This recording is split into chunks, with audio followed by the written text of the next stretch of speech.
Welcome back to another episode of Whiteboard Wednesday. My name is Alex Plaxton from Little Bird Told Media, and today we're talking about tribalization using social media at your events. And you may be thinking, well, what is a tribe? What does that mean? And we've all heard that word. It's a big buzzword right now. And there's a reason that we use that word opposed to something like, say, a group. And I'll explain that because here's the definition of what is a tribe, right? It is small but powerful. So it's important to realize that it can have a huge impact even though it may be a small group of people. It's also not created out of thin air. Usually these groups are found because they already exist. People just don't know who else is in their tribe with them, which is why it's important that as event planners, we help them find their tribe, especially at our meetings. This can happen before, during, and after through the use of social media. They're existing, right? So they're found, but you want to kind of help them find it. And then they're formed around special interests and passions. That's why we use the word tribe opposed to group.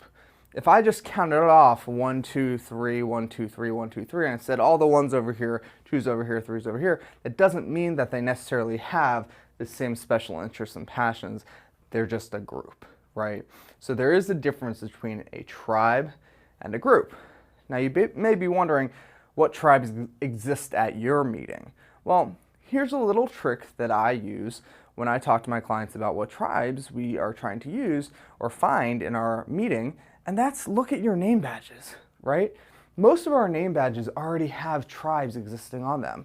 And not just your name badges, but the ribbons that go on the badges as well. So if you give out ribbons at your meeting, look at the ribbons and you're gonna find tribes that already exist at your meeting. And that's a good starting off point to help you work towards figuring out what tribes are at your meetings. Now you can also do something like talk to your attendees.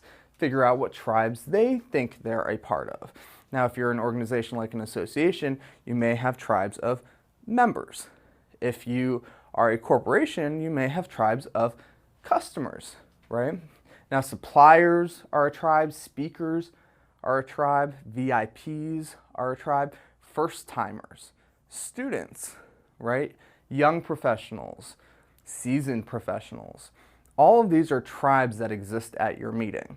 So think about what tribes exist, and that will help you, by looking at your name badges, figure out what tribes already exist. Now, some tribes you may not realize exist or that they are someone you need to focus on, and those are pop-up tribes. These are typically tribes that pop up out of necessity. A group of people at your event have discovered that they have a unique passion or similar interests, and they realize we need to be supportive of each other. We are a tribe. We want to be recognized as a tribe. And these groups will usually start using different hashtags. So if you're monitoring your social media for your event, you may find pop-up tribes that you were not focused on. Now with pop-up tribes, one of the things you want to do is you want to focus on them in the future, right? If they popped up once, they're going to pop up again, and you want to support them. One example I use is the company HubSpot at their user conference called Inbound for inbound marketing. They had tribes pop up like women, hashtag women at inbound, or hashtag black at inbound. These were tribes that they weren't necessarily specifically calling out, but they formed themselves, and then they became a tribe at that event that got supported by the event. So keep that in mind, that not all tribes are something that you're going to recognize at first glance. They're going to pop up as well.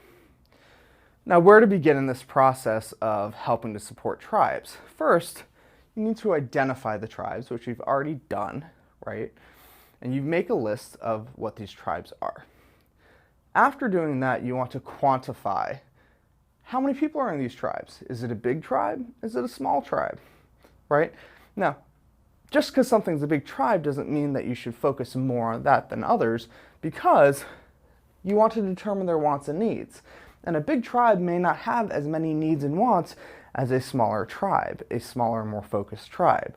So by determining their wants and needs, you'll know where to prioritize your time, because we all have limited resources. We can't devote unlimited time to supporting these tribes.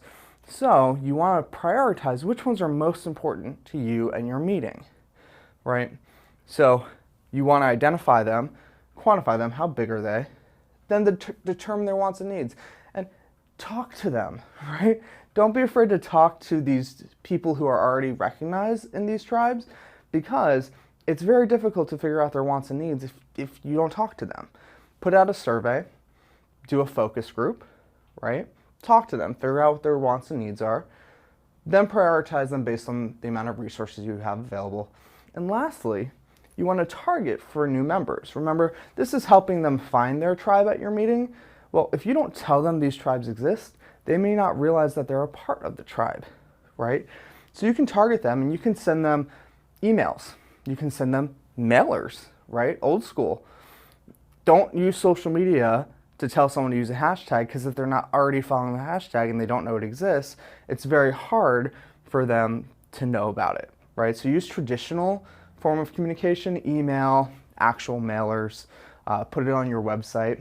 If you have a know before you go that you send out for your meeting, include that in there. Say, we have certain hashtags that we're using for different groups. There's going to be meetups at our event, things like that, right? So you want to target these groups and let them know, hey, this tribe exists. If you think you're part of that tribe, please come to the meetup. Come meet people in this tribe, right?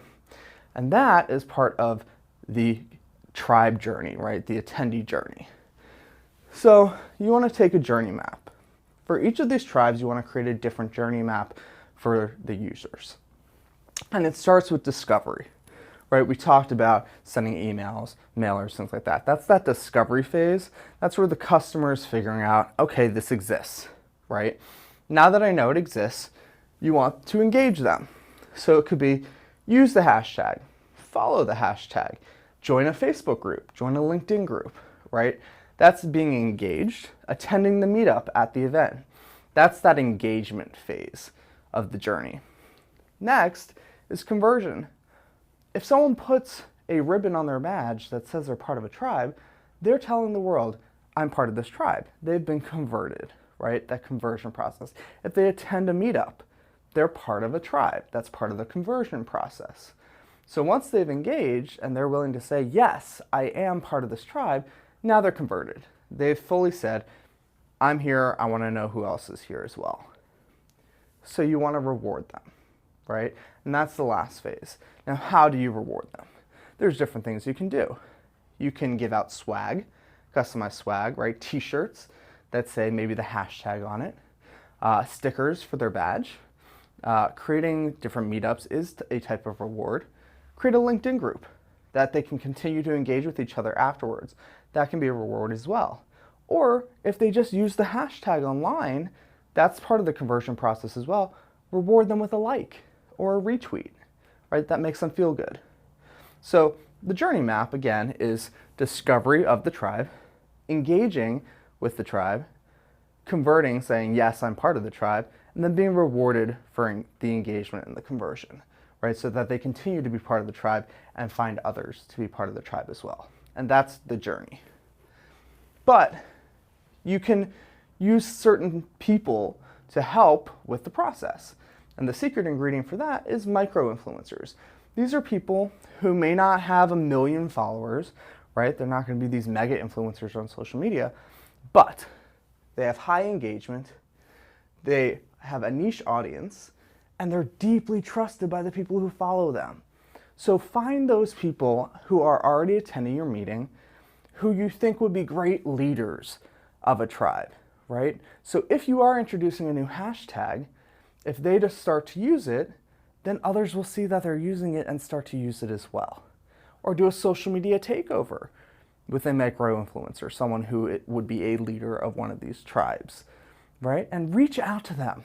Say, look, we understand that you have a big audience, and we understand that as a VIP or a seasoned person who has attended our event maybe 5, 10 times, right, 10 years, we want you to be the representative, the influencer of this community, right? Because we want to get these people together. So those are micro-influencers. And if you reach out to them, most of them will say yes, because they have never been asked this before, right? That's the power of micro-influencers, opposed to these macro influencers who are influencing 1 million people, the Kardashians of the world, right? The micro influencers may be someone who just has a big group of maybe 200 followers, but they're really active, highly engaged because they're an expert in their very specific niche, right? So tap into micro influencers if you want people to find out about tribes. So to recap, what is a tribe? It's small but powerful. It's found, it already exists, right? What tribes exist at your meeting? Look at your name badges. And then, don't forget Popup Tribes. You need to be monitoring your social media for that. And then identify your tribes, quantify them, how many people are in them, determine their wants and needs, prioritize them based on your resources, and target them to let them know that the tribes exist. And then do a journey map for each tribe, right? This is really easy. You don't need more than one step of the journey. So discovery could be an email or the know before you go. The engagement, using the hashtag, attending a meetup. The conversion, putting a ribbon on their badge or joining a Facebook group. And then the reward, a like, or maybe some custom swag, or maybe a coupon code for next year's registration. And don't forget to tap into your micro-influencers to help people find out about what tribes exist. So that is how to help your attendees find their tribes at their meetings. This has been Whiteboard Wednesday with Alex Plaxton, and I want to know from you, what tribes exist at your meeting? Who can you tap into as a micro-influencer of your tribe? Let us know in the comments. Don't forget to give us a thumbs up and subscribe for more Whiteboard Wednesdays in the future. Thanks so much.